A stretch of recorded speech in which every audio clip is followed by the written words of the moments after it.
Good Thursday morning, Patriots. Welcome back to O'Connor's Right Stand. I'm your host, John O'Connor, software programmer by day, conservative truth seeker by night. Hope everyone is doing well. Have you checked out O'Connor's Quick Strike yet?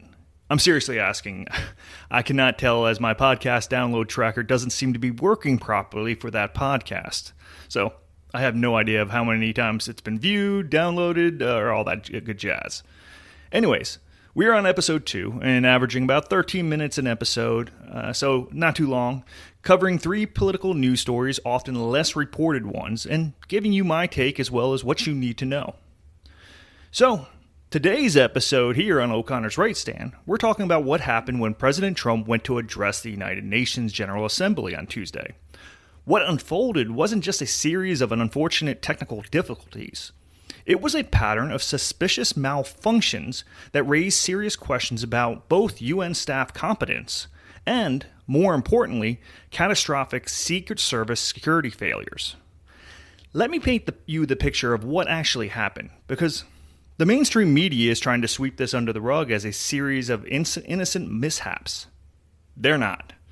When you connect the dots, and Patriots, we're going to connect every single one, you'll see a disturbing pattern that should terrify every American who cares about our president's safety.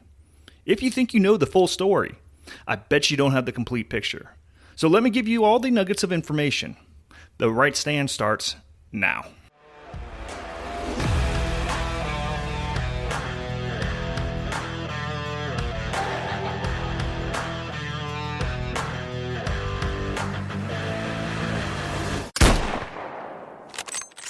Before we dive into Tuesday's events, we need to go back to Sunday, September 21st. The Times of London, that's the British newspaper, folks, published a report that should have set off alarm bells at the Secret Service headquarters. The report stated, and I quote, "To mark Trump's arrival, UN staff members have joked that they may turn off escalators and elevators and simply tell him they've ran out of money so he has to walk up the stairs." I'll say that again, Patriots. UN staffers were openly joking about sabotaging basic infrastructure during the president's visit. They thought it would be funny to make the leader of the free world walk upstairs like some common tourist. These globalist bureaucrats at the UN thought it would be hilarious to humiliate the president of the United States. Now, here's where it gets interesting, and by interesting, I mean absolutely infuriating. This wasn't some random comment overheard in a coffee shop. This was reported in a major international newspaper 2 days before Trump's visit. The Secret Service, the UN security team, and everyone responsible for protecting our president had advance notice that UN staff were discussing, even in jest, sabotaging escalators during Trump's arrival. What did they do with this intelligence? Well, apparently nothing. Because guess what happened on Tuesday morning? Exactly as the London Times reported these UN staffers were joking about. At exactly 9:50 a.m. on Tuesday morning, President Trump and First Lady Melania Trump stepped onto an escalator at UN headquarters. The moment, and I mean the exact moment, they stepped onto that escalator, it ground to a halt. Not a minute later, not after they reached the top, but the instant they committed to riding it up to address world leaders.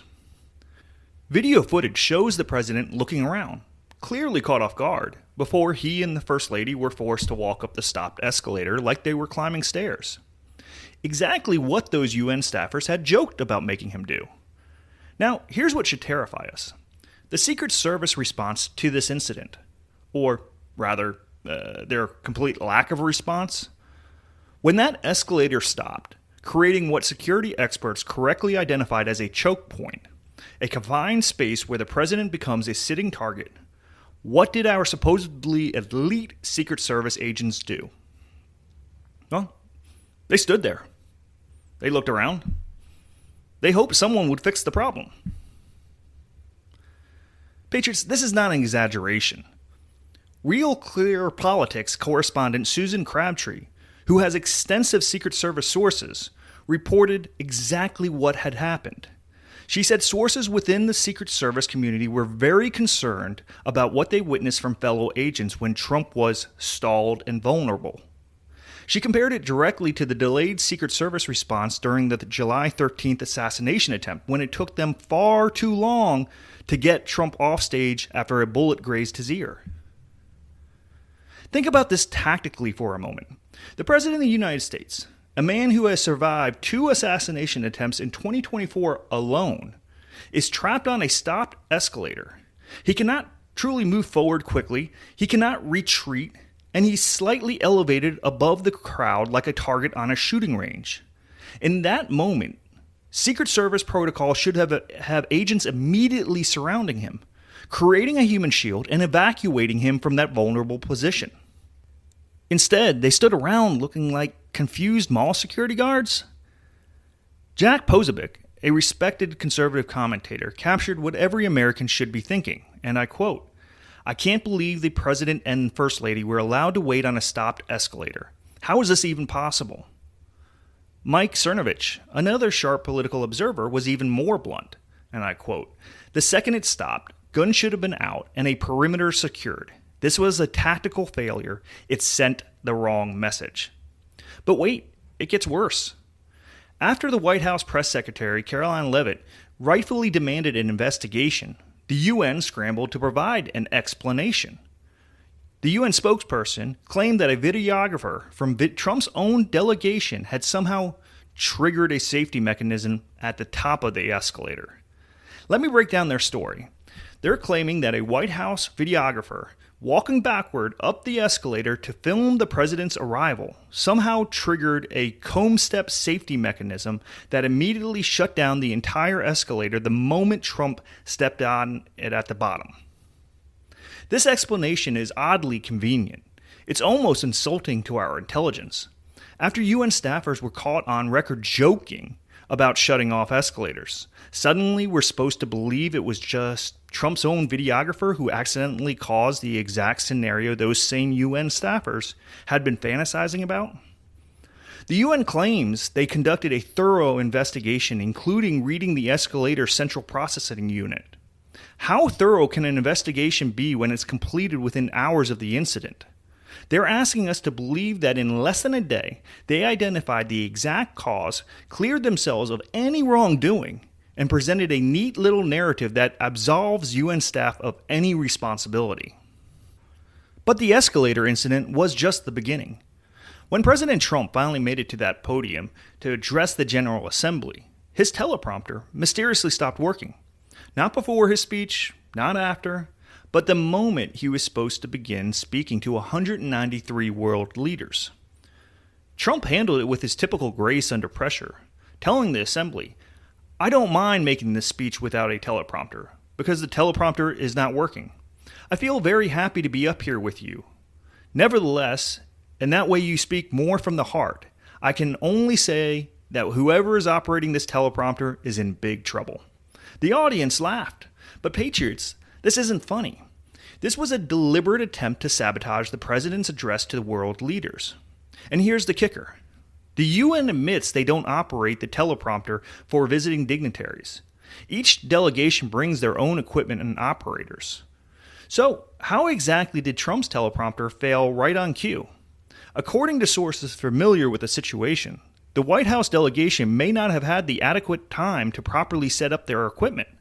They arrived to find that their preparation time was somehow insufficient to ensure their technology was plugged in and ready to go. Isn't it convenient that both the escalator and the teleprompter failed at precisely the moments that would have caused the maximum embarrassment and disruption to the president? And isn't it even more convenient that the UN had an explanation that absolves their staff of any responsibility for either incident? But wait, there's more. Town Hall's Katie Pavlich, who was given a seat in the press pool to cover the historic speech, noticed something else suspicious. The audio levels in the room were dramatically different for President Trump compared to the previous speaker, the Brazilian president. Pavlich reported that the microphones were audible for the previous speaker, but were not amplifying sound at the same level when Trump started speaking. It was literally hard to hear the President of the United States in the room where he was speaking to world leaders. Then, as if the audio manipulation wasn't enough, The main UN feed to television news channels mysteriously switched to a foreign language translation toward the end of Trump's speech, obscuring his words from an international television audience. Let me get this straight. The escalator stops the moment Trump steps on it. The teleprompter fails at the moment he begins speaking. The audio levels are mysteriously lower for his speech than the previous speakers. And the international television feed gets switched to a foreign language translation during his remarks. 4 separate technical failures, all targeting the same person, all occurring at the worst possible moments. What are the odds? To her credit, White House Press Secretary Caroline Leavitt didn't let this slide. She immediately connected the dots between the London Times report and Tuesday's events, stating unequivocally, if someone at the UN intentionally stopped the escalator as the President and First Lady were stepping on, they need to be fired and investigated immediately. On Jesse Waters' primetime, Leavitt was even more direct, and I quote, "That's definitely what it appears to be to me. There was some concerning reporting over the weekend from the London Times that UN globalist staffers were basically plotting to set up the President of the United States. The Secret Service has now launched an investigation, but Patriots, this is classic government reaction. Investigate after the threat has already materialized instead of preventing it when you had advanced intelligence. We knew that from the London Times report that UN staffers were talking about sabotaging escalators. We knew they had motives. They're globalist bureaucrats who despise Trump's America First agenda. We knew they had an opportunity. They controlled the building where Trump would be speaking. Yet, somehow, with all this foreknowledge, our security apparatus failed to protect the president from exactly the kind of incident that had been publicly discussed in international media." Despite all these obstacles, President Trump delivered a masterful speech that perfectly captured the dysfunction he was experiencing in real time. When he told the assembled world leaders, "These are the 2 things I got from the United Nations, a bad escalator and a bad teleprompter," he wasn't just making a joke. He was exposing the incompetence and possible malice of the organization that's supposed to facilitate international diplomacy. Trump used these incidents to illustrate his broader point about UN ineffectiveness. He told world leaders that the UN offers nothing but empty words, and empty words don't solve wars. He reminded them that he had ended 7 wars during his first presidency, without receiving a single phone call from the UN offering assistance. "All I got from the United Nations was an escalator that on the way up stopped right in the middle," Trump said. "If the First Lady wasn't in great shape, she would have fallen." This wasn't just political theater. It was a perfect metaphor for the UN's inability to provide even basic services, let alone solve international conflicts. The implications of this incident extend far beyond one embarrassing day at the United Nations. This represents a fundamental breakdown in the security apparatus that's supposed to protect our president, and by extension, our democracy. If the Secret Service cannot properly respond to a stopped escalator in a controlled environment like the UN headquarters, how can we trust them to protect the president in truly dangerous situations? If they're still making the same kinds of delayed response mistakes that nearly cost Trump his life in July of last year, what does that say about their ability to learn from failure and improve their protocols? If international organizations like the UN can create hostile environments for American officials, whether through malicious intent or gross negligence, what does that say about our standing in the world and our ability to conduct diplomacy from a position of strength? These are not abstract questions. President Trump faces real threats from real enemies who would love nothing more than to see him eliminated. Every security failure, every delayed response, every moment of confusion or hesitation by his protective detail creates opportunities for those enemies to act. So, what needs to happen now? First and most immediately, the Secret Service investigation needs to be thorough, transparent, and result in concrete changes to protective protocols. We cannot have another situation where the president is left vulnerable while his security detail stands around looking confused. Second, anyone at the UN who was involved in discussing, planning, or implementing any form of sabotage against American officials needs to be identified and then held accountable. This includes termination of employment and potential criminal prosecution if evidence of intentional interference is found. Third, the United States needs to seriously reconsider its relationship with an organization that treats our president with such obvious contempt. We are the largest contributor to the UN budget, providing billions in funding to an organization whose staff joke about sabotaging our leaders. And finally, Americans need to understand that these incidents are not isolated embarrassments. They are symptoms of a broader problem where our institutions, both domestic and international, have been compromised by people who oppose everything our country stands for. Patriots, what happened at the UN on Tuesday wasn't just about escalators and teleprompters. It was about respect, security, and the fundamental question of whether American leadership will be allowed to operate effectively in an increasingly hostile international environment. When UN staffers feel comfortable joking about sabotaging American officials, when our Secret Service fails to respond appropriately to security threats, when technical failures mysteriously target our American speakers, these aren't coincidences. They're coordinated attacks on our sovereignty and our leadership. President Trump handled these challenges with the grace and strength that made him a great president and will make him great again. But he shouldn't have to overcome sabotage and security failures just to address world leaders. He should be able to count on professional, competent protection and basic respect from international organizations. The fact that he can't reveals how much work we still have to do to restore American strength and credibility on the world stage. It shows why we need leaders who understand that American first isn't just a slogan. It's a necessity in a world where even our supposed allies work to undermine us. Well, that's our show for today, Patriots. The truth is out there, but you have to be willing to connect the dots and ask the hard questions. Keep fighting for America, and I'll keep bringing you the analysis you won't get anywhere else. If you haven't already, make sure to hit that subscribe, follow, and/or like button.